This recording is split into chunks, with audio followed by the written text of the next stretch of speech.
the U.S. might want to preempt that move. And so if that happened, then you could see, like I said, gold jump 10,000, 15,000 bucks an ounce, and it would move faster than Bitcoin. But over a 5-year period, I think Bitcoin's going to 10x over the next 5 years. I think it'll be $1 million. I put in my talk I gave at Bitcoin Mina, I gave $1 million 2030, 14 million by 2040, and I think it was 43 million by 2050. And I broke down the math. I know those are sensational numbers, but I broke down the math of how over a 5-year time frame, Bitcoin's going to stomp it. Bitcoin's going to stomp it.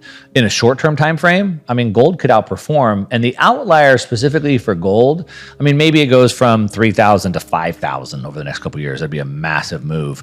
But the outlier for gold is if it gets revalued. Yeah. Because then we could see it go from 3,000 to like 15,000 or 20,000. So if that happened, which I give a pretty low probability, it's not my base case, Gold and Bitcoin, two assets that have seen significant increases in value, are powerfully compared by Mark Moss to convey the same message. The current financial system is becoming less credible. He contends that countries like China, which have enormous foreign reserves, are no longer inclined to invest their money in U.S. treasuries. They are instead using impartial, decentralized alternatives. Please remember to like this video, subscribe to the channel, and enable post notifications before we delve further. Thank you, and enjoy the video. Typically, when you listen to people talk about financial markets, you always have to ask, like, over what time frame? One guy says bonds are bad, one guy says bonds are good, but like over what time frame, right? Both can be true. Well, yeah, over the different time frames, right? So I'd say over a 5-year time frame, Bitcoin's going to stomp it.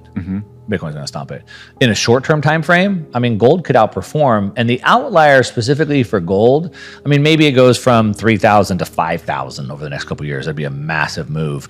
But the outlier for gold is if it gets revalued. Yeah. Because then we could see it go from 3,000 to like 15,000 or 20,000. So if that happened, which I give a pretty low probability, it's not my base case, there is a good case for it Luke Grumman makes. And you basically have China trying to bring back this gold standard. Now, they've been, I made a video calling it China's second fatal mistake. The whole world shifted to a silver standard, or from a silver to a gold standard, well, bimetal standard to a gold standard in the late 1800s. China had so much silver. They're like, we're not going to go to a gold standard. We're going to stay on silver.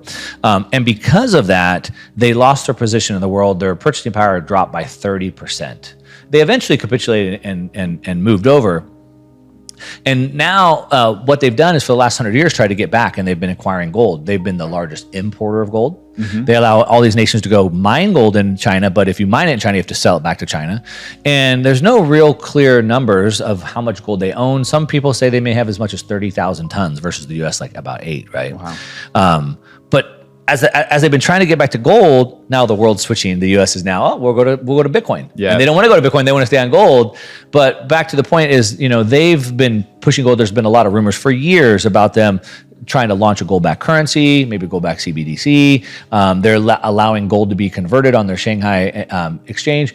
And so if they were to create a gold-backed currency, then that would really strengthen the demand for their currency, for their markets.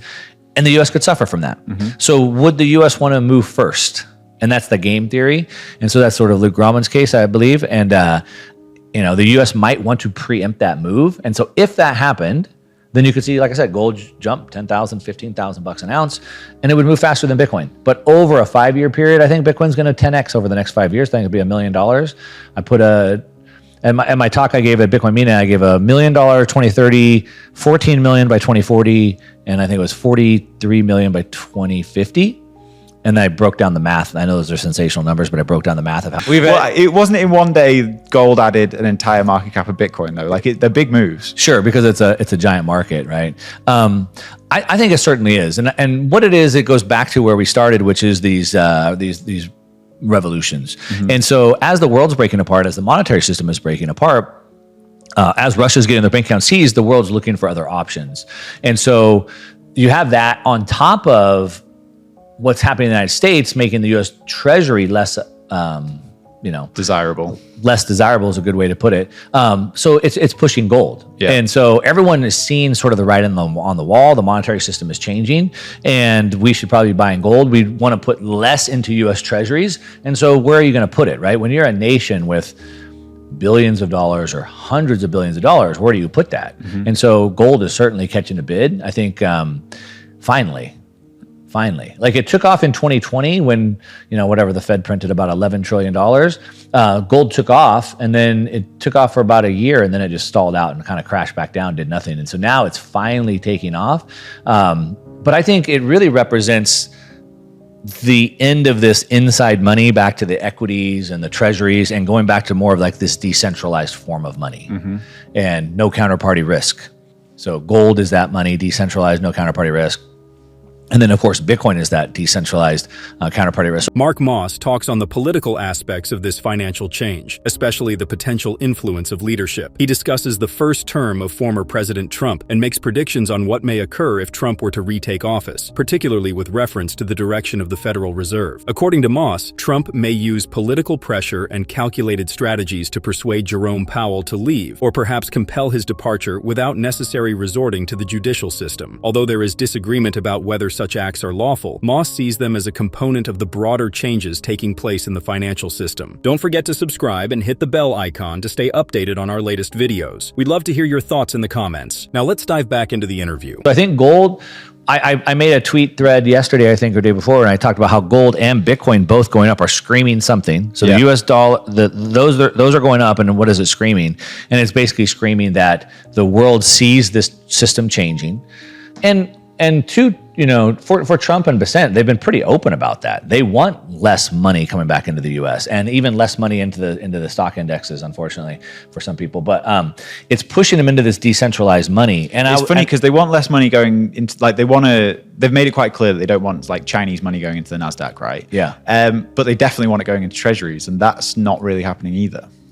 Luke Grumman would argue that they don't want it going into treasuries either. Right? Okay. Yeah. What's the argument there? I don't know the argument. Well, because they don't want the government, these other countries, to have so much money. They want, number one, take some of that money through tariffs, right? And two, put it back into the system. And so that's where they've talked about revaluing gold, pushing the price of gold up. Bessent's sort of like, no, we're not going to do that, but maybe they are. So play this out. Like, we're obviously in a super tumultuous time. Like, that's undeniable, I think. Do you think the next 5 years is going to be like good for gold and Bitcoin and the United States? Or do you think those two things can't happen at the same time? The United States is a big country with a lot of people, and so it'll be good and bad. I see the greatest era of prosperity the world has ever seen right in front of us. And I don't mean like way out in front of us. I mean like over the next 5 years. Interesting. But going back to really the first conversation that we started with, where most people just don't want to do it. So the greatest opportunity is in front of us, but most people won't grasp that opportunity. So I think we'll see more people become millionaires and multimillionaires than ever in time, but we'll also continue to see people fall further and further behind. So you think that wealth gap's just going to get worse? Way worse, unfortunately. But I think the wealth gap is a little bit misunderstood, in my opinion. Okay. I guess the reason, I want you to explain that, but the reason I would care about the wealth gap, it's not that I think like everyone should be given an amount. It's more what the societal impact of the wealth gap. Yeah. I think the wealth gap is misunderstood because it's not about how much money you make or have. It's really about your consumption. So it was just yesterday, day before, back to Elizabeth Warren, I think it was Bernie Sanders again, talking about Elon Musk and how much money he has.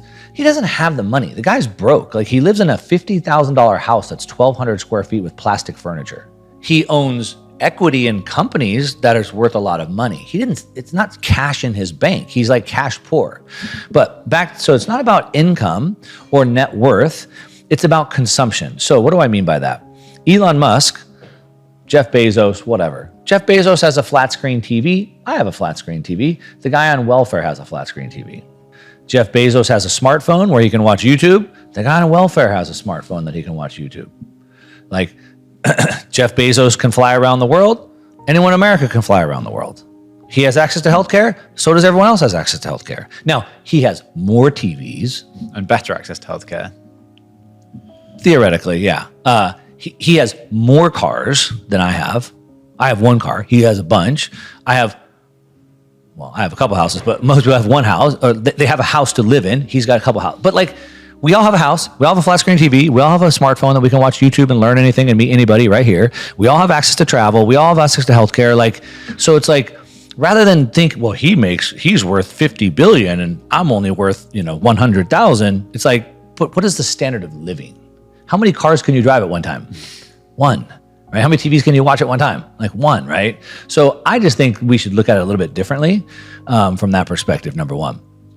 But I do think that it's going to continue to blow apart. And the reason why is back to Bitcoin and AI. Mark Moss discusses his views on the changing financial scene, touching on a number of important topics and sharing his outlook on Bitcoin, gold, and the U.S. economy's future. He considers the gold reserves held by the U.S. government and suggests that although the U.S. may have suppressed prices by manipulating the gold market in the past, they might be able to raise their gold reserves if they believe that the dollar's dominance is coming to an end. If the public learned of a large rise in gold ownership after that, Moss switches to a more general conversation on the future, focusing on the upcoming 5 years. Even though he is aware of the turbulent times we are currently experiencing, he thinks that these years will offer the most opportunity for wealth building in history. He does, however, also draw attention to a significant obstacle. A widening wealth disparity will arise as a result of many people's failure to seize these chances. Although many people may not understand this distinction, Moss contends that it is more about a person's capacity to consume and take use of the modern conveniences than it is about their financial situation. Moss thinks that despite the enormous wealth creation potential, technological breakthroughs like Bitcoin and artificial intelligence will largely contribute to the growing divide between the rich and the rest of society. Moss also discusses the growing concentration of wealth in tech firms, where startups with little budgets are building businesses valued at hundreds of millions of dollars. Don't forget to like, subscribe, and enable notifications for more valuable content, and as always, happy investing.